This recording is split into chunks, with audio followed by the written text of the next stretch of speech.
ሄንድሪክስ ከሱ ቢሮ በታች ወደሚገኘው የኮንፈረንስ ክፍሉ እየተራመደ ያለ የሚያስበው ስለ ልጁ ጃኪና እሱን ደውሎ በማግኘት ፍላጎት እንደተሞላ ነው። ሐሳቡና ፍላጎቱ ስለ ልጁ ጃኪ ቢሆንም እዚያ እታች በሳተላይት የመገናኛ ዕቃዎች የተሞላው የኮንፈረንስ ቢሮ ውስጥ ሲገባ ግን ከኢንዲጎ ራይጅ ካምፓኒ ፕሬዝዳንት ሮይ ፊልቴስ ዊሊያምስ የተባለው ግለሰብ ሄንድሪክስ ከሲአይኤ ቢሮ ያስመጣቸውንና በሰማርቲያን ላይ እንዲሰሩ ስለመለመላቸው ስም ዝርዝሮች ቅሬታውን በማሰማቱም የተነሳ ነበር ይህን ስብሰባ ከሱ ጋር ማድረግ ያስፈልገው። በርግጥ ትናንትና ማታ ማጊን ወደ ቤቷ በመኪናው አድርሷት ወደ ቤቱ ከተመለሰ በኋላ ሌሊቱን ሙሉ ያሳለፈው ልጁ ጃኪ ግዳጁን እየተወጣ ያለበትን ቦታ ማወቅ ነበር።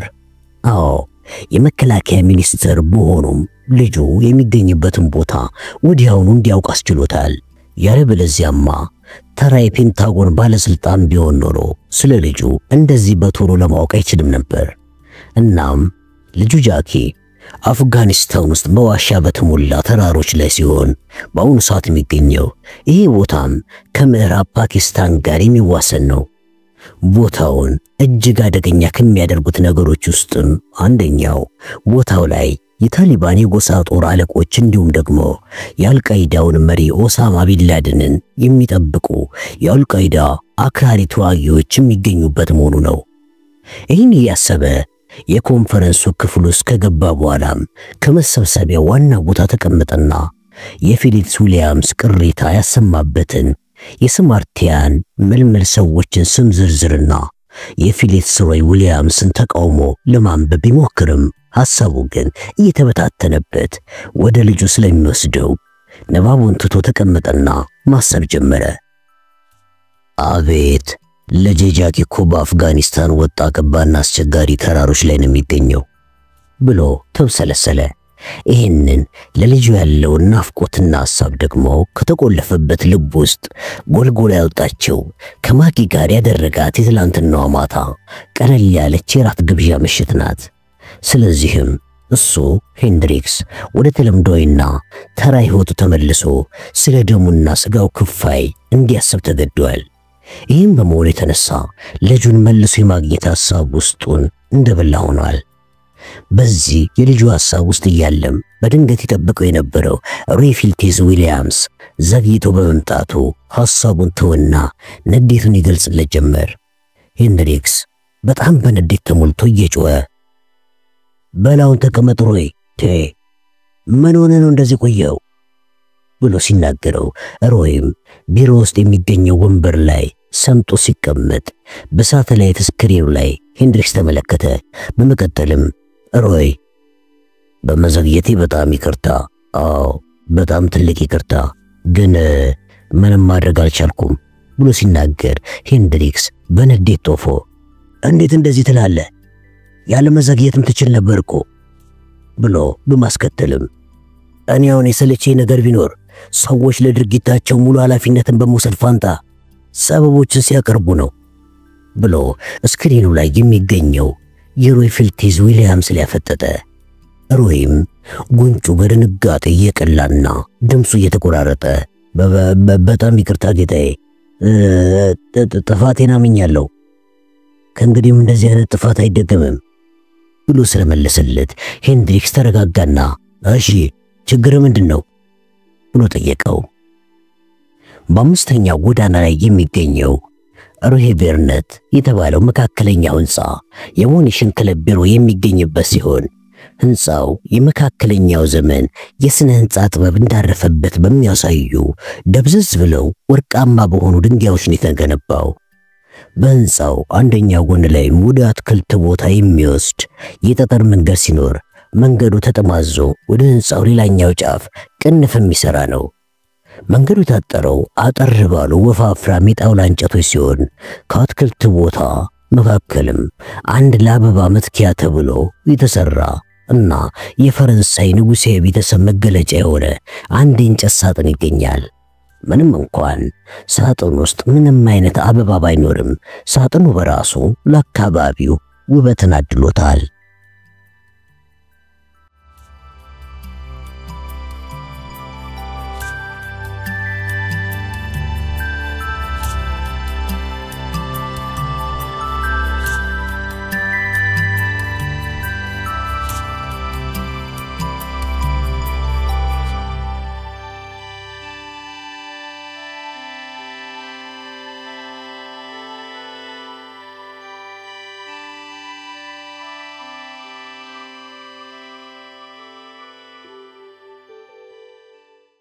ሶሪያሙርም ከአሮን ጀርባ ሆና አሮን የበሩን ደውል እንዲደውል አስቀደመችው። አሙን የሚገኘው ከሶሪያሙር ጎን በጣም ተጠግቶ ከጎኗ ስለሆነ ከሰውነቱ የሚወጣው ሙቀትም ይሰማታል። በእርግጥ እሷ ባትኖር ሁለት ወንዶች ጥላቸውን በግልጽ እንደሚገላለጹ እርግጠኛ ናት። ይህን አይነት ውጥረት ደግሞ የፈጠረው ራሱ እጮኛዋ አሙን እንደሆነ በመረዳቷ ውስጧን ቅሬታ ወላው። በሩም ተከፍተው ወደ ውስጥ እንዲገቡ ከተፈቀደላቸው በኋላ ከቤት ውስጥ እየተራመዱ ያሉ ባሉበት ወቅት ያ ባለፈው ሳምንት ሶሪያሙር ለአሙን ቻልቱም ያላት ፍቅር አሁን እንደ ጤዛ ብን ብሎ መጥፋቱን ማስገርሟታል። በእርግጥም ደግሞ እሷ ውስጣዊ ስሜቶች ሁሌም ሁሉን ነገር የሚያሸንፉና የማይጠፉ ናቸው ብላ በማሰቧም እንደ ተጃጃለች ታውቋታል። ቤት ውስጥ እየመራች የምትወስዳቸው ወጣት ሴት በምንም መልኩ ከእንደገና ቢያገኟት እንኳን ከዚህ በፊት እንዳገኟት የሚያሳዩ መገለጫዎችን ያላዜ ሲሆን መካከለኛ ቁመት፣ መካከለኛ ውፍረትና ጥብቅ ተደርጎ ወደ ኋላ የታሰረ ፀጉር አላት። ፊቷ ላይም ምንም አይነት ስሜት የማይታይባት ናት። ልጅቷ ከፊት ሆና በደንብ ተወልውለው በሚያንጸባርቁ የጣውላው ወለል ላይ በግማሽ መስመር በተነጠፈው ደብዛዛ ከሰል መልክ ባለው ምንጣፍ ላይ ከኋላም ሲራመዱ የእግራቸው ዳና አይሰማም። ኮሪዶሩ ላይ ያለው ደብዛዛ መብራትም ለቤቱ የሚከብድ ሞገስ ሰጥቶታል። በኮሪደሩ ላይ ለትንሽ ጊዜ ሄዱና ከአንድ በሚገርም ሁኔታ ከሚያንጸባርቅ የእንጨት በር ላይ ሲደርሱ ልጅቱ በሩ ላይ ያለውን የኤሌክትሮኒክስ መሳሪያ ተጭና ከውስጥ በኩል ለቀረበላት ጥያቄ መልስ ከሰጠች በኋላ በሩ ተከፈተ። ልጅቷም ወደ ውስጥ እንዲገቡ በእጇ ጋበዘቻቸው። ወደ ክፍሉ ሲገቡም ክፍሉ ለጥናትም ለቢሮነትም እንዲያገለግል የተሰራ መሆኑን ተመለከቱ። ክፍሉ በጠንካራ የእንጨት ዘር በተሰሩ የመጽሐፍት መደርደሪያዎች የተሞላ ሲሆን በመደርደሪያዎቹ ላይም ብዙ በቆዳ የተለበጡና ጥራዛቸው ትልቅ በሆኑ መጽሐፍቶች ተሞልተዋል። በተጨማሪም ክፍሉ ውስጥ በቆዳ የተለበጡ የሶፋ ወንበሮች ተበታትነው የተቀመጡ ሲሆን ከወንበሮቹ ተሻግሮ ባለው አንድ ጥግ ላይም ጠረጴዛው ላይ የተቀመጠ የ17ኛው ክፍለ ዘመን ሉል ይገኛል። ሉሉ ተቀምጦ ካለበት ቦታ ጀርባ ባለው ክፍተት ላይም ወደ ሌላ ክፍል የሚያስገባ ቦታ አለ። ሶስቱም ይህንን ክፍተት ተሻግረው ወደዚህኛው ክፍል አብረው ገቡ። ክፍል ውስጥ እንደገቡም አንድ ሰው ከመደርደሪያዎቹ መውጫ መሰላል ላይ ወገቡን ጠምዝዞ ባደረገው የንባብ መነጽር ውስጥ አሻግሮ ተመለከታቸው። በመቀጠልም ከመሰላሉ ላይ ወርዶ ወደ እነሱ እየመጣ ኢንስፔክተር ሊብኪን እንግዶችን ይዘህ እንደምትመጣ አልጠበቁም ነበር አለና በማስከተልም ፈገግታውን በመጠኑ በፊቱ ላይ ያሳየ በጣም ወደ እነሱ ቀርቦ ዳይሬክተር ዶናይት ማርችድ እባላለሁ፣ ልተባበራችሁ ዝግጁ ነኝ አላቸው። አሮን አብሮት የመጡት ሰዎች በማስተዋወቅ ላይ ያለም እሱን ከማስተዋወቁ በፊት አሙን ትከሻውን ወደፊት አስቀድሞ አሙን ቻልቱም እባላለሁ፣ የግብጽ የደህንነት ቢሮ ማህበራት ኃላፊ ነኝ፣ ከካይሮ ነው የገባሁት ብሎ በትንሽ የሰላምታ አገላለጽ ጎንበስ ብሎ ራሱን አስተዋወቀ። ይህ ቢሆንም ግን አሙን ራሱን ያስተዋወቀበት መንገድ ጠንከር ያለ በመሆኑ ማርቻንድ ላይ የሆነ ጥርጣሬ የሚያሳይ በመሆኑ ማርቻንድ በዚያ ጥቁር ተጠራጣሪ አይኖቹ ላፍታ አተኩረበትና ፊቱን የቢዝነሳዊ ፈገግታ አላብሶ ወደ ቀድሞ ስሜቱ ተመለሰ። ቀጥሎም እንደገባኝ ከሆነ በሚስተር ላውረንት ድንገተኛ ሞት ላይ ነገሮችን ለማወቅ ነው እዚህ እኔ ጋር የመጣችሁት አይደል ብሎ በቀጥታ ወደ ግድያ ገባ። አሮንም ጭንቅላቱን በእጁ መዳፍ መታና የላውረንትን አሟሟት እንደዚህ ባለው መልኩ ነው የተረዳው ማለት ነው ብሎ ጠየቀው። ታዲያ ከዚህ በተለየ መንገድ ሞቱን የምገልጽበት ሁኔታ አለ እንዴ ብሎ የእጁ ጣቶች ላይ ያለውን አቧራ አራገፈና ለማንኛውም ምን ልረዳችሁ እችላለሁ ብሎ ማርቻንድ አሮንን እየተመለከተ ጠየቀው። ሶሪያ የሰውየውን አቋም መገምገም ቀጠለች። ሰውየው በአምሳዎቹ መጀመሪያ ወይም በአምሳዎቹ ማዕከል ዕድሜው ላይ እንደሚገኝ ከመገመቷም በላይ ቁመቱ አጠር ብሎ ሰውነቱ መካከለኛ እንደሆነ አስተዋለች። ጸጉሩ ረጅም ሆኖ ጥቁር ሲሆን ከዳርና ዳር ላይ ሽበት ይታይበታል። ይሄ ከዳር ዳር የሚገኘው ሽበትም ልክ እንደ ብረት አይነት ብርቅርቅታ የሰውየው ዘይታማ መልክ ላይ ያንጸባርቃል። አሮንም ማስታወሻ ደብተሩን ተመልክቶ ላውረንት የመኪናው አደጋ የደረሰበት ዴሌሬስ የሚባለው መንገድ ላይ ላዳ ፌንሴ አጠገብ ከጠዋቱ 5:37 ላይ ነበር ብሎ በቀጥታ የማርቻንድን አይን ላይ ያፈጠጠ። ላውረንት በዚያ ሰዓት ላይ እዚያ ቦታ ላይ ምን እየሰራ ነበር ብሎ ጠየቀው። ማርቻንድም እጆቹን አወናጭፎ በእርግጥ ላውረንት እዚያ እንዴት ሊገኝ እንደቻለ የማውቀው ነገር የለም ብሎ መለሰ። ማለት አንተ ወደ ላዳ ፌንሴ ባንክ አላከውም ብሎ አሮን ጠየቀው።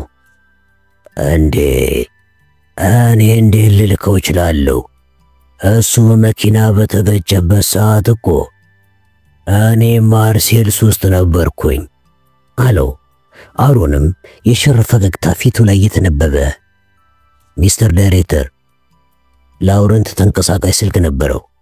እንደማስበው ከሆነም አንተም ቢሆን የሞባይል ስልክ አለ አይደል ብሎ ሲጠይቀው፣ አዎ በእርግጥም እኔ ሞባይል ስልክ አለኝ ብሎ ማርቻንድ እየመለሰ፣ ይሄ ቢሆንም ግን ለባለፉት ጥቂት ቀናቶች ያህል ከላውረንት ጋር ተገናኝተን የማናውቅ ሲሆን ወደ ደቡብ ፈረንሳይ ከመንቀሳቀሴ በፊትም ቢሆን እኔ ላውረንትን በሞባይል ስልክ ደውዬለት አላውቅም ብሎ መለሰለት። አሮንና ማርቻንድ የሚያደርጉትን ቃለ ምልልስ ላይ አሞን ፍላጎት እንደሌለው ሶሪያ ሙር ተመለከተች። ምክንያቱም አሞን እነሱን ትቶ መጽሐፎቹ ወተደረደሩበት ቦታ በመሄድ መጽሐፎቹን መመልከት መጀመሩን አስተዋለች። አሮንም ጉሮሮን በማለት አጥርቶ፣ እናም አንተ ሚስተር ላውረንት ከሁለት ቀናት በፊት ኤልዴ ፍራንስ ባንክ ውስጥ ምን እየሰራ እንደሆነ አላውቅም ነው የምትለኝ ብሎ አሮን ማርቻንድ ጠየቀው። በጣም ጎበዝ ልጅ አለ ሶሪያ ሙር በውስጧ። አሮን በተገቢው ሰዓት ስለ ኤልዴ ፍራንስ ባንክ በመጥቀሱ ተደስታ፣ ማርቻንድም የባንኩ ስም እንደሰማ ልክ ኃይለኛ ብርሃን አይኑ ላይ ያረፈበት ይመስል አይኑን ክፍት ዝግት አድርጎ ደነበረና ምን አልከኝ? ምንድን ያልከኝ ብሎ አሮንን ጠየቀው። ከሚስተር ላውረንት ግድያ በፊት ብሎ አሮን የጀመረውን ከመጨረሱ በፊት ማርቻንድ ጣልቃ ገብቶ ግድያ ብሎ በመጠየቁ አሮን ማርቻንድን እየተፈታተነው እንደሆነ ሶሪያ ሙር ተረዳች። ሚስተር ላውረንት እስከሚገደልበት ጊዜ ድረስ ያንተ ምክትል ሆኖ በመስራት ላይ ይገኝ ነበር አይደል እንዴ?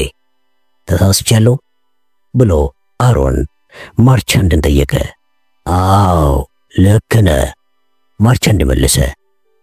መልካም እንግዲህ ሚስተር ማርቻንድ ይሄ የኤልዲ ፍራንስ ባንክ ብሎ ለጥቂት ጊዜ ያህል አሮን ማውራቱን አቆሞ የማርቻንድን ፊት በጨረፍታ ተመልክቶ ካቆመበት በመቀጠል እናም ሚስተር ላውረንት እዛ ምን ይሰራ ነበር ብሎ ጠየቀው። ማርቻንድም ድምፁን ከፍ አድርጎ በድንጋጤ እየተሞላ ሚስተር ኢንስፔክተር የዚህን ጥያቄ መልስ እኮ ቅድም የመለስኩልህ መሰለኝ አለ። አሁን ማርቻንድ መናደድ ጀምሯል። እነሱም የሚፈልጉት ይህንን ስሜቱን በመሆኑ አሮን በጥሩ ሁኔታ የምርመራ ቃለ መጠይቁን እያደረገ መሆኑ ተገንዝቧል። አዎ ረስቼው ነው ለካ። አዎ ላውረንት እዚያ ኤልዴ ፍራንስ ባንክ ውስጥ ምን እየሰራ እንደነበረ አለማወቅህን ቅድም ተናግረሃል አለው አሮን። አዎ አላውቅም ብሎ ማርቻንድ መለሰለት። አሮንም ቶሎ ብሎ የማስታወሻ ደብተሩን ገጾች ገለጸና የሆነ ወሳኝ ጥያቄ ሊጠይቅ እንደሆነ ሶሪያ አሙር ስለጠበቀች ውስጧ ሲነሳሳት ሰማት። አሮንም ያንን ጥያቄውን አስከተለ።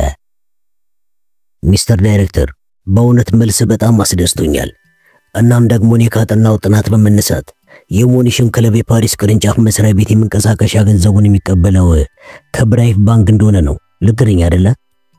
አለው። ማርቻንድም ትከሻውን ከፍና ዝቅ አድርጎ እና ምን አዲስ ነገር አለ?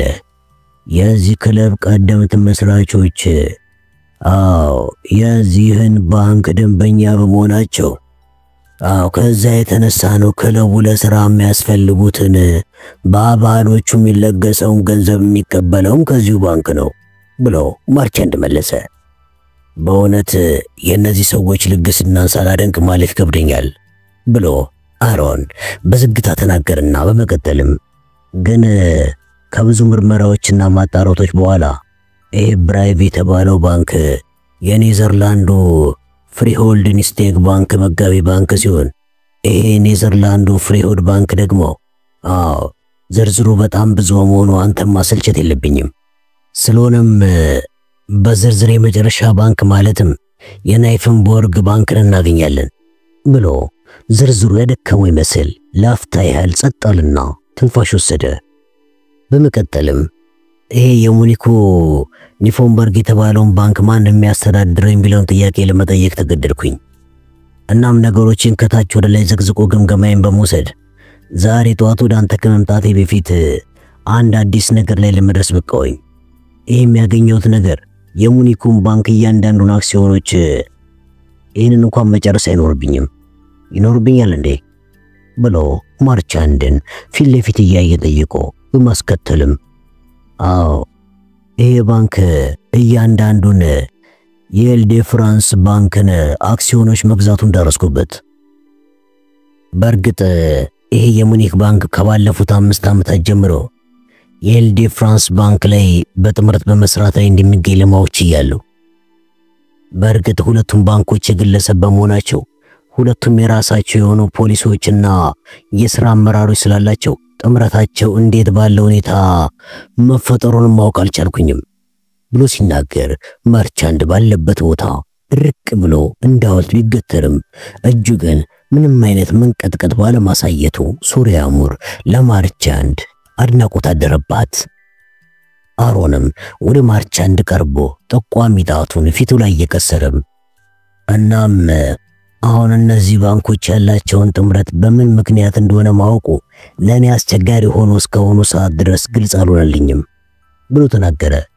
አሮን ከተናገረ በኋላ ክፍሉን የሚከብድ ጸጥታ ወሮት ለጥቂት ጊዜያት ያህል ከቆየ በኋላ ማርቻንድ ጸጥታውን አደፍርሶ እናስ ይሄ ያልተገለጸልህ ነገር ምን ይሆናል ብለህ ትገምታለህ ብሎ አሮንን ጠየቀው። አሮንም ማስታወሻ ደብተሩን ጠርቅም አድርጎ ዘጋና ወደ ማርቻንድ እየተመለከተ ይህን ድብቅ ነገር ደግሞ በቅርቡ እንደምፈታው ነግርሃለሁ ሚስተር ማርቻንድ ብሎ ከተናገረ በኋላ ፊቱን አዙሮ ወደ ውጭ በር በመዞር መንቀሳቀስ በመጀመሩም ሶሪያ አሙር መጽሐፎቹን ይመለከት የነበረውን አሙንን ጃኬቱን ጎትታ ከያዘችው በኋላ አሮንን ተከትለው ክፍሉን ለቀው ወጡ። ውጭ የሚገኘው የፓሪስ አየር ፀሐያማ ሲሆን በከተማው ላይ ወፎቹ እየዘመሩ በከተማው ውርውር እያሉ ከዛፍ ዛፍ ይበራሉ። ምሳ ቤት የብንቀማመስ ምን ይመስላችኋል ብሎ አሮን ሲጠይቅ እኔ ምንም አራበኝም፣ ከዚህ ልግን ወደ ክፍላችን ብንሄድና ረፍት ብናደርግ እመርጣለሁ ብሎ አሙን ፊቱን አጫፍግጎ መለሰ። ሶሪያ አሙርም የአሙንን ተቃውሞ ችላ ብላ እኔ ግን በጣም ነው የራበኝ ብላ በመመለሷ የአሙን የተከፋ ፊት ገላመጣት። አሮንም የሶሪያ አሙርን መልስ ከሰማ በኋላ አጨብጭቦ አሪፍ ሐሳብ፣ እኔ የሆነ ምርጥ ምሳ ያለበት ሆቴልን ስለማውቅ ነው ተከተሉኝ ብሎ ተንቀሳቀሰ። ምንም እንኳን አሙን አሮንን መከተል ባይፈልግም አሁን ታክሲ የሚገኝበት ቦታ ላይ ባለመሆኑ አሮንን መከተል ግድ ሆነበት። ለምን ያገኘውን ነገር አትነግረንም ብላ ሶሪያ አሙር ከአሮን ጎን ሆና ወደ መኪናው ሲሄዱ ጠየቀችው። አሁን ያገኘሁትን ነገር ለመናገር ጊዜው አይመስለኝም ብሎ አሮን መለሰላት። በእርግጥ አሮን የተናገረው ነገር እውነት እንዳልሆነ ብታውቅም ሌላ ጥያቄ አሮንን ከመጠየቅ ምላሷን ገታች። ምክንያቱም አሁን አንድ ጥያቄ ብታስከትል አሁን ሊሰማቸው የማይፈልገው ነገር እንዳለ አሮን ይናገራል ብላ ስለገመተች ነው ጸጥ ብላ ጥያቄውን ያልጠየቀችው። የአሮን ሲትሮይ መኪና ጋር ደርሰው እሷ ከአሮን ጎን ጋቢና ስትቀመጥ አሞን ከያዘው የጉዞ ሻንጣ ጋር ከኋላ ወንበር ላይ ተቀመጠ። አሮንም ቁልፉን አስገብቶ ሞተሩን ካስነሳ በኋላ ማርሽ ከመቀየሩ በፊት እና መኪናው መንቀሳቀስ ከመጀመሩ በፊት ከኋላ ተቀምጦ የነበረው አሞን የአሮንን ትከሻ ነካ አደረገና ቆይ አንድ ጊዜ ብሎ ተናገረ።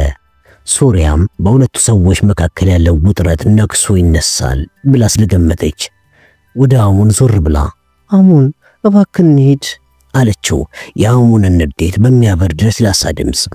አሮንም አንድ ጊዜ ቆዩኝ አልኩኝ እኮ አለ በጣም ጮክ ባለና በንዴት በተሞላ ድምፅ። አሮንም በግማሽ ያክል ማርሹን ማስገባቱና በጣም ትዕግስት በተሞላበት ስሜት ወደ አሞን ዞር አለ። አሞንም በእውነት እዛ የማርቻንድ ቢሮ ውስጥ የሰራው ስራ ምርጥ ነው፣ አዎ በጣም ምርጥ ነበረ ብሎ በቀጥታ የአሮንን አይን እየተመለከተ በእውነት ጥያቄዎችን የጠየቀባቸው ቴክኒኮችን አድንቄልሃለሁ ብሎ ተናገረ። አሮንም ራሱን እየወዘወዘ አመሰግናለሁ ብሎ መለሰለት። እንደውነቱ ከሆነ አሞን ለምን ይህን አስተያየት እንደሰጠ ሁለቱም ለማወቅ ባለመቻላቸው ዝም ብለው አሞን ሐሳቡን እስከሚገልጽ ድረስ በትዕግስት ጠበቁት። አሞን በመቀጠልም በእውነት ማርቻንድን የሚያስደነብርና የሚያስፈራራ ነገር ነው አድርግ ይወጣው ብሎ አሞን ንግግሩን በመቀጠል ይሄ ቢሆንም ግን ሰውየው እኛ ከወጣን በኋላ የት ሊደውል እንደሚችል የሚጠቁመን መሳሪያ ቢሮ ውስጥ ያለ መውጣት መጥፎ ነገር ይመስለኛል አለው። አሮንም አሞንን በሰጠው አስተያየት ያለ መደሰቱን ለማሳየት ያያል እኮ ግብጽ አይደለም፣ ስለዚህም ያለ ትክክለኛ ፍቃድ ሰጪ ባለስልጣን እኔ ይህንን መሳሪያ የማርቻንድ ቢሮ ውስጥ ተከዬ መውጣት አልችልም አለው። አሞንም በእርግጥ አንተ ግብጽ ውስጥ ባለመሆን ይህን ማድረግ አልቻልክም ብሎ የያዘውን ሻንጣ ዚፕ ከፍቶ አንድ አይፓድ መሳይ የኤሌክትሮኒክስ መሳሪያ እያወጣ እኔ ግን ግብጻዊ በመሆኔ መሳሪያውን የማርቻንድ ቢሮ ውስጥ ተከዬ ልወጣ ችያለሁ ብሎ መሳሪያው ላይ ያለውን አንድ ቁልፍ ሲጫን የማርቻንድ ድምፅ ከመሳሪያው ውስጥ መሰማት ጀመረ። ይህንን ፈጣሪ ብቻ ነው የሚያውቀው፣ በእውነት አይደለም። በእርግጥ አዎ በኳይ ዲአርሲ ስጠየቅ ይሄ የመጀመሪያ ጊዜ አይደለም። አዎ እርግጠኛ ነኝ፣ ገና አሁን የገጠመኝ ነገር ከሌላው ጊዜ የተለየ ነገር ነው። አይ እኔ አላውቅም ብሎ በመካከል ረዘም ያለ ጸጥታ ሰፍኖ ከቆየ በኋላ አዎ ግብጻዊ ነው፣ የሙኳብርት የደህንነት ቢሮ ኃላፊ። ኧረ ተው እንጂ አንተም ይህን ሰው አልወደድከውም አይደል? ልክ ነህ፣ ሰውየው ሰዎች ላይ ሽብር የሚለቅ ነገር ነው። አዎ ኧረ እኔ አላውቅም። በእርግጥ አንተ ትችል ይሆናል። እኔ እነዚህ ሰዎች ደፍራ አይናቸውን መመልከት ያስቸግራል። አዎ ለካስ አብራቸው ስለነበረችውና ሶሪያ ሙር ስለተባለችው ሴት አልነገርኩም ለካ። መልካም ምናልባት አንተ ልታውቃት ትችል ይሆናል፣ እኔ ግን አላውቃትም። እሷ ደግሞ በጣም የምታስጨንቅ ሴት ናት። ምክንያቱም ቢሮዬ ውስጥ በቆዩበት ጊዜ ሁሉ ከሷ አፍ አንድም ቃል አልወጣም። ከዚያ ይልቅ እያንዳንዱን ነገር ልክ እንደ ኤክስሬ ማሽን በዓይኗ የምትከታተል ሆና ነበር የቆየችው። በእርግጥ እንደሱ አይነት ሰዎችን የማግኘት አጋጣሚዎች ከዚህ በፊት ቢኖረኝም ይሄ ግን የተለየ ነገር ነው የሆነብኝ። በተለይ ደግሞ ይሄ ላውረንት የተባለው ሰው የማይጸዳና ቅጥልጥል የሆኑ ነገሮችን ነው በድርጅታችን ላይ ይዞ የመጣብን። አለኝ የምትለው እና ያ ሰው ማን መሆን አለበት ነው የምትለው? በመካከል ላይ በጣም ከባድ የሆነ ፍጹም ጸጥታ ሰፍኖ ከቆየ በኋላ የዶናይት ማርቻንድ ድምፅ እንደገና መሰማት ጀመረ። እንዴ የእውነትህን ነው እንዴ? እሱ በፍጹም ሊሆን አይችልም። ማለቴ ሌላ የተለየ መፍትሄ አንተ ጋር የሚገኝ ከሆነ ብዬ እኮ ነው። ገባኝ አለና ማርቻንድ በረጅሙ ሲተነፈስ ከሰሙት በኋላ መቼ እና የግድን መሆን አለብኝ ማለት ነው? እሺ እንግዲህ ብሎ ማርቻንድ ቀጭን የብስጭት ድምፅ እያሰማ እንግዲህ ማድረግ የሚገባውን ነገሮች ሁሉ በትዕዛዝ መልክ አስተላልፋለሁ። ያው በድሮ ዋጋ ነው አይደል ብሎ ከተናገረ በኋላ የስልኩ ልውውጥ አበቃ። የሚሰሙት ነገር ካበቃ በኋላ በሶስቱም መካከል ከባድ ጸጥታ ሰፍኖ ስለ ስልኩ ልውውጥ ሶስቱም ማሰላሰል ጀመሩ። ሶሪያ በሰማችው ነገር ተመስጣ የልቧን የተረጋጋ ምት እያዳመጠች እያለ አሮን እስቲ ስለ ስልኩ ልውውጥ ገለጻና ትርጉም እንፈልግለት ብሎ ጠየቀ። አሞንም እንደሚመስለኝ አሁን አንደኛን ሊያስወግድ የሚችል ሰው እንዲገናኝ ትዕዛዝ ሳይደርሰው አይቀርም ብሎ መለሰ። አሮንም በመስማማት ራሱን ከፍና ዝቅ ካደረገ በኋላ እኔም በሆነ ያሰብኩት ይሄንን ነው ብሎ ወደ አሮን ዞር አለና አሞን ብሎ ሲጠይቅ ግልጽ ያሙን በአትኩሮቱ መስኮት አሻግሮ ውጭውን ይመለከት ስለነበረ ለአሮን ጥያቄ መልስ ሊሰጠው አልቻለም። ወዲያውኑ ይኸውና እንዲያውም ከቢሮ ወጣላችሁ ብሎ ወደ ጥቁሩ BMW መኪና ውስጥ የሚገባውን ማርቻንድን አመለከታቸው። ማርቻንድም መኪናውን አስነስቶ መንቀሳቀስ ሲጀምር አሮን ማርሹን አስገብቶ የማርቻንድን BMW መኪና በመከተሉ አሞን ፈገግ እያለ አሁን ሁለታችሁም የምግብ ፍላጎታችሁን ያጣችሁ መሰለኝ ብሎ ቀለደባቸው።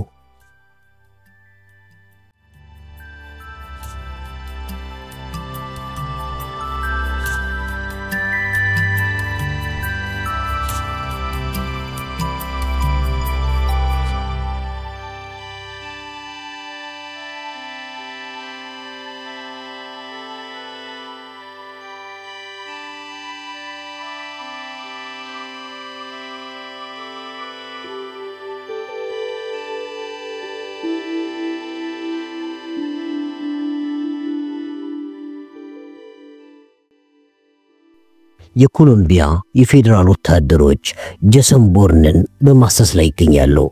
ይህም ሲባል ቦርን ኮሎምቢያ ውስጥ ለመግባት የተጠቀመበት ማንነቱን እንጂ አሁን ያለውን እንግሊዛዊነቱን አይደለም ማለት ነው።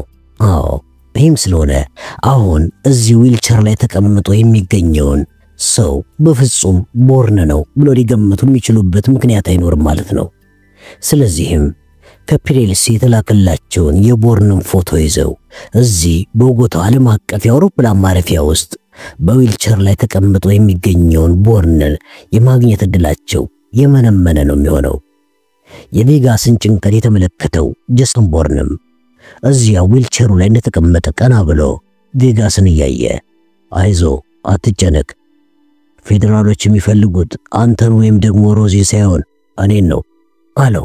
ቬጋስም ግን እኮ ዶሚናው ምናልባት ግንኙነት ብሎ ቬጋስ የተናገረውን ሳይጨርስ ቦርን በመሃል ገብቶ አቋርጠውና በዚህ ጉዳይ ላይ እንኳን ዶሚናው ፌደራሎችን የሚያሳትፍ አይመስለኝም፣ ምክንያቱም እነሱ ይህንን ካደረጉ በጣም ብዙ ጥያቄዎችን ያስነሳባቸዋል ብሎ መለሰለት። ነገሩን እንዲህ ነው ብሎ ቬጋስን ለማሳመን ቢሞክርም ዊልቸሩን የሚገፋው ቬጋስ ግን በጣም በኃይል መፍራቱን ቦርን መረዳት ችሏል። እናም ደግሞ እነዚህ የተረገሙ የፌደራል ፖሊሶች ይህንን የቬጋስን ፍርሃት አሽትተው ይድረሱበት ወይም አይድረሱበት የሚያውቀው ነገር በአሁኑ ሰዓት ስለሌለ ግራ ገብቶታል። ዊልቸሩ ላይ ቁጭ ያለው ቦርን ሁለቱንም እየመራ ወደ ቢዝነስ ክላስ የእንግዳ መቀበያ ክፍል እንደደረሱ ቦርን የያዘውን የሶስቱንም ትኬት ለአንዲት ቀጠን ላለች የቦጎታ አየር ማረፊያ እንግዳ ተቀባይ ሰጣት። እሷም ዊልቸራቸውን በደንብ ሊያስቀምጡ የሚችሉበትን ቦታ ከጠቆመቻቸው በኋላ አስተናጋጅ ልትጠራላቸው ሄደች። በርግጥ እንደዚህ አካለ ጎዶሎ መሆኑ ያስተናጋጇን ጥርጣሬ ለማስወገድ ቢጠቅመውም የሱ ዋና ጭንቀት ግን የፌደራል ፖሊሶችን አታሎ ወደ ሲቪሌ የሚወስደው አውሮፕላን ውስጥ በሰላም መግባት ነው። ስለሆነም አስተናጋጇ ልትታዘዛቸው ወደ እነሱ በመጣች ጊዜ ቬጋስን ያረጋጋል ብሎ ስላሰበ ጠንከር ያለ የአልኮል መጠጥ አዘዘለት። ሮዚም የፈለገችውን ካዘዘች በኋላ እሱ ምንም አይነት ነገር መውሰድ አለመፈለጉን ላስተናጋጇ ነግሮ አሰናበታት። እኔ አንዴ ብቻ ዶን ፎርናንዶን ላገኘው እንጂ ከዛ በኋላ ምንም አያሰጋኝም አለ ቬጋስ ፊቱ በስጋት እንደተሞላ። ራስን ያዟዟርክ ዙሪያ መመልከት አቁመ መላው አትኩሮትን እኔ ላይ ብቻ አድርግ አሉና ወደ ሮዚ ደግሞ ዞር ብሎ አንቺ ደግሞ እጁን ያዢው፣ ምንም አይነት ነገር ቢከሰት እጁን እንዳትለቂው አላት። ሮዚ ከፒሬልሲ ወደ ቦጎታ ካመጣቸው አውሮፕላን ላይ ከወረደችበት ሰዓት ጀምሮ አንድም ቃል ያልተነፈሰች ሲሆን ቦርን እንደሚያውን ከሆነ ፊቷ ላይ ፍርሃት እንደሚነበብ ነው። ይህም ሊሆን የቻለበት ምክንያት በቬጋስ ላይ ያላት እምነት የሚሰራው እሱ በኖረበት አካባቢዎች ላይ እንጂ በእንደዚህ አይነት የተወሳሰቡ ከተማዎች ላይ እንዳልሆነ በማወቋ የተነሳ ነው። ይህም ሆኖ ገና እጇን ሰንዝራ የቬጋስን እጅ ከያዘች ጊዜ ጀምሮ ቬጋስ ይሰማው የነበረው ጭንቀትና ፍርሃት ቀለል አለለት። እሷ የቬጋስን እጅ በያዘችበት ጊዜም ሁለት የፌደራል ፖሊሶች ወደ ቢዝነስ ክላስ ላውንጅ ገብተው በቀጥታ የእንግዳ ተቀባይዋ ጋር ከሄዱ በኋላ የቦርንን ፎቶ አሳይተው እንግዳ ተቀባይዋን አንገቷን በመወዝወዝ እነሱ የሚፈልጉት ሰው እዚህ ቢዝነስ ክላስ ውስጥ እንደማይገኝ ቢያውቁም ለማረጋገጥ ያህል ላውንጁን በደንብ እየተዟዟሩ ፍተሻቸውን ቀጠሉ። ምንም እንኳን ቬጋስ ፌደራሎች እነሱ የሚገኙበት ላውንጅ ውስጥ መግባታቸውን ባያውቅም ከጎኑ ያለችው ሮዚ ግን ገና ሲገቡ ጀምሮ እንደተመለከተቻቸው ቦርን ተመልክቷል። ስለሆነም ወደ ፌደራሎቹ ዳግመኛ ላለማየት አይኗን ከቦርን አይን ላይ ተክላ ለመቆየት ተገደደች። ይህንን ጭንቀቷን የተመለከተው ቦርንም እሷን እያየ መገልፈጥ በመጀመሩ የቦርን ሐሳብ የገባት ሮዚም ልክ ቀልድ ያወራላት እስከሚመስል ድረስ ለማስመሰል ሳቋ ለቀቀችው። ምንድነው ነገሩ? እዚያው ምንም የሚያስቅ ነገር አለና ነው የምትስቁት ብሎ ቬጋስ ጠየቃቸው። ቦርንም ቀና ብሎ እየተመለከተው ከአንድ ወይም ከሁለት ደቂቃ በኋላ ሁለት ፌደራሎች ባጠገባችን አልፈው ይሄዳሉ ብሎ ስለመለሰለት በቬጋስ ፊት ላይ አዲስ ፍርሃት ሲወለድ ተመለከተ። በርግጥም አዎ ቬጋስ የገጠር ሰው እንጂ እንደዚህ ባለ ትልቅ ከተማ ውስጥ ጥቃት ቢደርስበት እንኳን ወዴት መሸሽ እንደሚችል የማያውቅ ሰው በመሆኑ ፍርሃቱ ተገቢ ነው ብሎ ቦርን ገመተ። የቀረበለትን ጠንካራ የአልኮል መጠጥ ቢያጋምስም አሁን የተፈጠረበት ፍርሃት ፊቱን ፍም አድርጎ ጻረ ሞት ስላስመሰለው ቦርን የቬጋስን ፍርሃት ለማረሳሳት በማሰብ ስለ ነዳጅ ማውጫው ቦታዎች መጀመሪያ በነዳጅ ማውጫ ቦታው ላይ ስራውን ሲጀምር ስለነበረ ሁኔታ ስለ ኮንትሮባንድ ንግዱና በዚህ ተነሳም ስላጋጠመው አደገኛ ሁኔታዎች ሁሉ እያከታተለ ጠየቀው። እናም ቦርን እንዳሰበው ነገሩ ሰምሮለት ቬጋስ ከፍርሃቱ ወጥቶ ስለሚወደው ስራውና ስለገጠሙት ነገሮች ማውራት ጀመረ። ሮዚም ልክ የጂኦሎጂካል ኢንጂነር የሆነች ይመስል ቬጋስ የሚያወራቸውን ነገሮች ሁሉ በጥሞና ማዳመጧን ቀጠለች። ቬጋስ ይህን በሚያወራበት ወቅት ሁለት የፌደራል ፖሊሶች እነሱ አካባቢ በመድረሳቸው ቬጋስና ሮዚ ላይ ከፍተኛ ፍርሃት እንዳደረባቸው ቦርን ተገንዝቦ ስለነበረ ፍርሃታቸውን ለማስወገድ በማሰብ እዚያ ቤታችሁ ጀርባ ከሚገኘው ጓሯችሁ ከዛፉ ስር ያለ አንድ መቃብር የሚመስልና መስቀል ያለበት ነገር አይቼ ነበር ብሎ ጠየቃቸው። ስለሱ ነገራው መናገር አልችልም ብሎ ቬጋስ ጭንቅላቱን ባይል እየወዘወዘ ሲመልስ እጁን ይዛ የነበረችው ሮዚም የኔ ፍቅር ተረጋጋ እንጂ ብላ ጉንጩን ከሳመችው በኋላ እሱ እኮ ምንም ነገር የሚያውቅ አይመስለኝም አለችው። እኔ በእውነት እንደዚህ ስሜታችሁን ይጎዳል ብሎ ቦርን ተናግሮ ከመጨረሱ በፊት ሮዚ እጇን አንስታ እያስቆመችው አውቃለሁ ብላ ለቬጋስ ሞቅ ያለ ፈገግታ ሰጥታው ቀልቡን ከነሳችው በኋላ ወደ ቦርን አጎንብሳ የኛ ልጅ ምንም እንኳን በህይወት ለ9 ቀን ብቻ ቢቆይም ከመሞቱ በፊት ዓለምን ሁሉ ባይኑ ውስጥ ይዞ እንደነበር እርግጠኛ ነኝ ብላ ከተናገረች በኋላ በጉንጮቿ ላይ እንባ መፍሰስ በመጀመሩ ባይቦልባ ተረገችው። ቀጥላም አየ ይሄ ሁሉ ነገር በሁሉም የጻናት አይኖች ላይ ሲኖር ይሄም በዚህ አዋቂዎች በሆነው ዓለም ከመበረዙ በፊት ለብዙ ጊዜ ይቆያል ብላ ከተናገረች በኋላ ዝም አለች። በእውነት የሱሙት ፍጹም የማይገለጽ ነገር ነው የሆነብኝ ብሎ ቬጋስ ቃላቱ ካፉ ሲወጡ እንኳን ህመም እየፈጠሩበት ተናገረና በማስከተልም ግን ምንስ ማድረግ እችላለሁ? በእኔ አካባቢ እሱ ሊታደጉ የሚችሉ ሰዎች ባለመኖራቸው በወቅቱ በጣም ነበር የማደርገው ነገር ግራ ይገባኝ ብሎ ተናገረ። ግን እኮ ህፃናት ምን ጊዜም ቢሆን ጥበቃ ያስፈልጋቸዋል፣ ወላጅ እናታቸው ልትንከባከባቸው ይገባታል ብላ ሮዚ ቬጋስ የተናገረው ነገር የተሰማት መሆኗን በሚያሳይ ሁኔታ ተናገረች። ፌደራሎቹ የእርምጃ ርቀት ላይ እንዳሉ ቦርን ታዲያ ምን አለበት አሁንም ቢሆን እኮ ሌላ ልጅ ወልዳችሁ ጥበቃውን ማድረግ ትችላላችሁ ሲላቸው ሁለቱም ትክ ብለው ከተመለከቱት በኋላ ሮዚ ግን እኮ ዶክተሩ እንደተናገረው ከሆነ ብላ ያሰበችውን ተናግራ ከመጨረሷ በፊት ቦርን ጣልቃ ገባና እንዴ ኮሎምቢያ መሃል ላይ የሚገኝ አንድ ተራ ዶክተር ነው የተናገረው። እዛ ሲቪሌ ወይም ደግሞ ማድሪድ ውስጥ ምርጥ ስፔሻሊስት ዶክተሮች ይገኛሉ። እኔ በእናንተ ቦታ ብሆን በፍጹም ተስፋ አልቆርጥም ነበር አላቸው።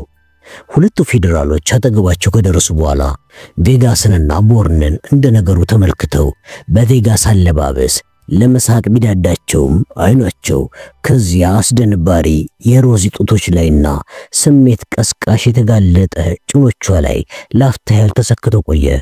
ከዚያም ምራቃቸውን ግርግጭ አድርገው ይዋጡ ሶስቱንም አልፈው በመሄዳቸው ሶስቱም የእፎይታ ትንፋሻቸውን ተነፈሱ።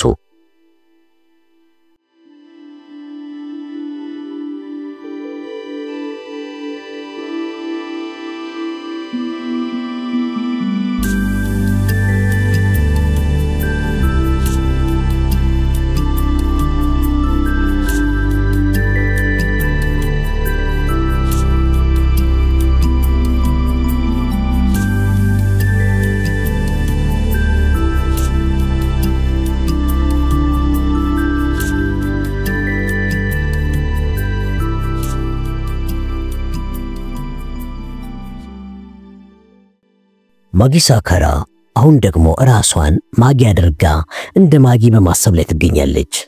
በምቾት ሙሉ ራቆቷን ሆና የተኛችበት አልጋ ላይ የሚገኘው አንዳሶላም ያለ እርቃን ገላዋን ሸፍኖታል። ከመኝታ ቤቷ ውስጥ በትንሹ ገለጽ ያለውን የመስኮቱን መጋረጃ አልፎ የሚገባው ደብዘዝ ያለ የጠዋት ብርሃንም ክፍሏን በመጠኑ ወገግ እያደረገ ክፍሏ ውስጥ የሚገኘውን ጨለማ ውጦት ይገኛል። አጠገቧ የሚገኘውን ከቤንጃሚን አልአሪያን ጋር ለመገናኘት ብቻ የሚያገለግላት ተንቀሳቃሽ ስልኳም እያፈጠጠባት ቢሆንም በአሁኑ ሰዓት እሱ ጋር ደውላ ስለ ትላንቱ ውሏ መናገር አልፈለገችም። በውስጧ ብዙ ሐሳቦችን እያሰበች ብትገኝም አሁንም ቢሆን ከቤንጃሚን አልአሪያን ጋር መነጋገር እንደማትፈልግ ግን በጣም እርግጠኛ ናት። ምክንያቱም ይሄ ቤንጃሚን አልአሪያን የተባለው ግለሰብ ምንም እንኳን እሷ ወዳና ፈቅዳ የገባችበት ህይወት ቢሆንም ወደዚህ ዓለም እየጎተተ የሚያስገባት ሰው በመሆኑ በፍጹም አትወደውም። በእውነትም ህይወት በጣም አስቂኝ ናት ስትላስበች። ምክንያቱም እቺ ማትረባ አስገዳጅ ህይወት በህይወታችን ላይ የማይገቡንን አይነት ውሳኔዎች እንድንወስን የምታደርግ በመሆኗ ነው። አዎ ህይወት በጣም ምስቅልቅል ያለች ከመሆኗም የተነሳ ይህንን ምስቅልቅልነቷን ለመቆጣጠር በተጋን ቁጥር በመጨረሻ ደምን በሚያስለቅስ ነገር ይዛብን ከች ትላለች። እሷ ደግሞ በህይወቷ በጣም ለብዙ ጊዜያቶች ያህል ብዙ እንባዎችን ያፈሰሰች ሰው ናት። ለመጨረሻ ጊዜ ግን እንባዋን ከሁለት እህቶቿ ጋር ተቃቅፋ ያነባቸው የእናቷን ሬሳ በዚያ ቀዝቃዛ በሆነ የሬሳ ክፍል ውስጥ በጠረጴዛ ላይ ተዘርግቶ ያየችው ቀን ላይ ነበር።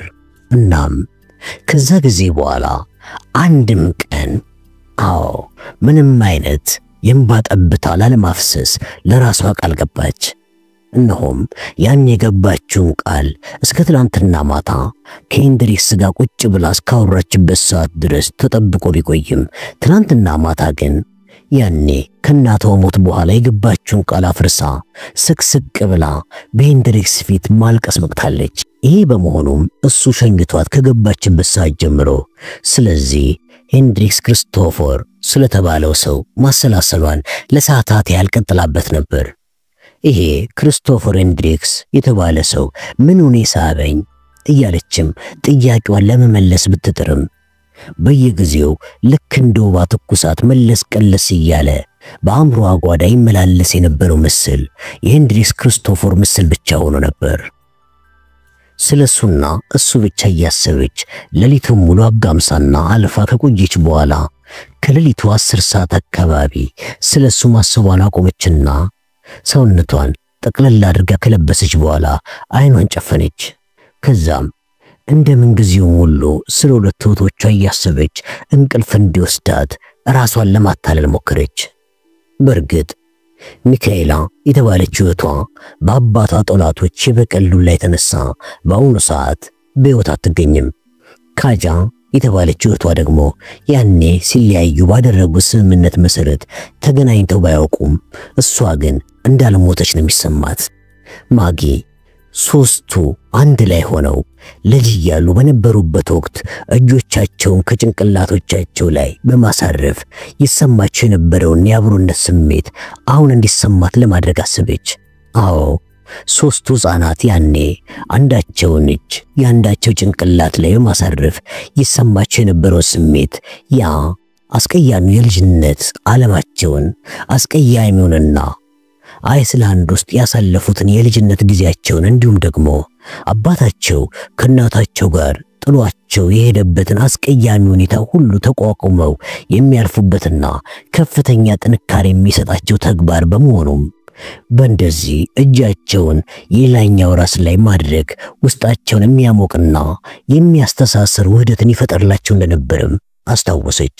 አባቷ ያኔ ስቶክሆልም ውስጥ በከፋ ክረምት ጥሏቸው ሲሄድ እንደወጣና እናታቸው ሰዎችን እንድትገድል እንዲሁም ደግሞ በመጨረሻ ላይ እሷም ጭምር በሰዎች እንድትገደል ምክንያት በመሆኑ በአባቷ በጣም ትናደዳለች። ምክንያቱም ይሄ አባቷን የሚያሳድደው ድርጅት ነው እናታቸውን የተነጠቀው። እንደምታስበውም ከሆነ የአባቷ ድርጅት ዋና ኃላፊ የነበረውና አሌክሳንደር ክሩንክሊን በተባለ ሰው ትዕዛዝ መሰረት ነው እናቷ ልትገደል የቻለችው።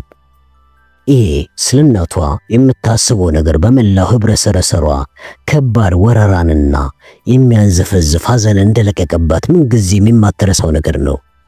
ይሄ ስሜትም አሁን እየተሰማት በመሆኑ እንዲያኔው ጊዜ ከእህቶቿ ጋር ልትጋራው አልቻለችም። ስለሆነም አሁን አልጋዋ ላይ ሆና ያኔውን የስዊድን ስቶክሆልም ትዝታዋን ማውጠንጠኗን ቀጠለች። ማለትም አባቷ ከሷና ከመላው ቤተሰቡ የተለየበትን ሁኔታ አሰበች። በእርግጥ ሁልጊዜም ቢሆን እሷ ስለሱ ማለም ስለምትፈልግም ነው እንደተለመደው ጊዜ ሁሉ ስለሱ የሚሰማትን ትዝታዎች እያሰበች መተኛት የምታዘወትረው። ክንዷን እንደተንተራሰችም እንቅልፍ ከወሰዳት በኋላ ህልሟ ከመቃብር ወጥቶ ይታያት ጀመር።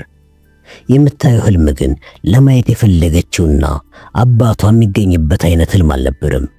አሁን የምታየው ህልም ውስጥ ክርስቶፈር ሲገኝበት እሷና እሱ በአንድ ጂምናዚየም ውስጥ ብቻቸውን ናቸው። ይህም በመሆኑ ሁለቱ እንደፈለጉ እንዲሆኑ ሁሉ ነገር ተመቻችቶላቸዋል። ሙሉ የጨረቃ ብርሃን ከታች ከውሃ ዋና ገንዳ ውስጥ የሚገኘው ውሃን ፍንትው አድርጎ ከማሳየቱም በላይ ምስሉም ይታያል። ከቆመችበት ቦታ ወደ ታች ስትመለከት ክርስቶፈር እጁን ሲያውለበልብ ታያት። ስለሆነም ከላይ ለውሃ ዋና መንደርደሪያነት ከሚጠቅመው የከፍታ ጣውላ ላይ እንዳለች አወቀች። ከታች የሚገኘው ክርስቶፈርም ወደ ላይ እየተመለከታት እኔ እዛ እስከምመጣ እንዳትጠብቅኝ፣ ስለዚህ ወደ ታች ወደ ውሃው ተወርውረሽ ግቢ ሲላት ጊዜ ስፕሪንጉን በእግሯ አውራ ጣቶች ወደ ታች ስትረግጠው ስፕሪንጉ ወደ ላይ ሊያስፈነጥራት የሚያስችላትን ኃይል ሰጣት። እሷም ጉልበቷን ላላ አድርጋ የሚገርም ቅንፍ በመስራት ወደ ታች ወደ ውሃው ተወረወረች። ወደ ውሃው እየወረደች ባለችበት ጊዜም ልክ ጸሎት እንደሚጸልይ ሰው መዳፎቿን አጋጥማ ወደ ታች ወደ ውሃው ቀጥ አድርጋ ስትወርድ ውሃው ወደ እሷ እየቀረባ ሲመጣ ይታወቃታል። ውሃው ላይ ከመድረሷ በፊት ልክ እንደ መስታወት እያንጸባረቀ ምስሏን ሲያሳየት ከቆየ በኋላ ልክ እጇ ውሃውን ሰንጥቆ ከመግባቱ በፊት ውሃው የሚያሳያት ምስል የሷን ሳይሆን የክርስቶፈር በመሆኑ ከእንቅልፏ ባና ተነሳች። አይኗን ከፍታ በግማሽ የህልም ዓለም ውስጥ እንደሆነች የመኝታ ክፍሏ ስትመለከትም ከውሃው ጥልቅ ውስጥ ወደ ላይ የወጣች ያለች መሰላት። ከዚያም አይኗን በደንብ ገልጣ ክፍሏ ስትመለከት የንጋት ጮራ የመስኮቷ መጋረጃ አልፎ ክፍሏ ውስጥ በመግባቱ የተነሳ በመሆኑ ነው ውሃ ውስጥ ያለች እንዲመስላት ያደረገው። አልጋ ውስጥ እንዳለችም እሷና ክርስቶፈር ኮከባቸው የገጠመ ተመሳሳይ ሰዎች እንደሆኑ በደንብ በማወቋ አጥንቷ ድረስ ዘልቆ የሚሰማ ስሜት ወረራት። ይህም ስለሆነ አልጋዋ ራስጌ ላይ በወገቧ ተደግፋ ቀና በማለት በኃይል የሚመታውን ልቧን እያዳመጠች ቆይታ አቤቱ ጌታዬ ሆይ ምን እየሆንኩኝ ያለሁት ብላ ጮኻ አምላኳን ጠየቀች።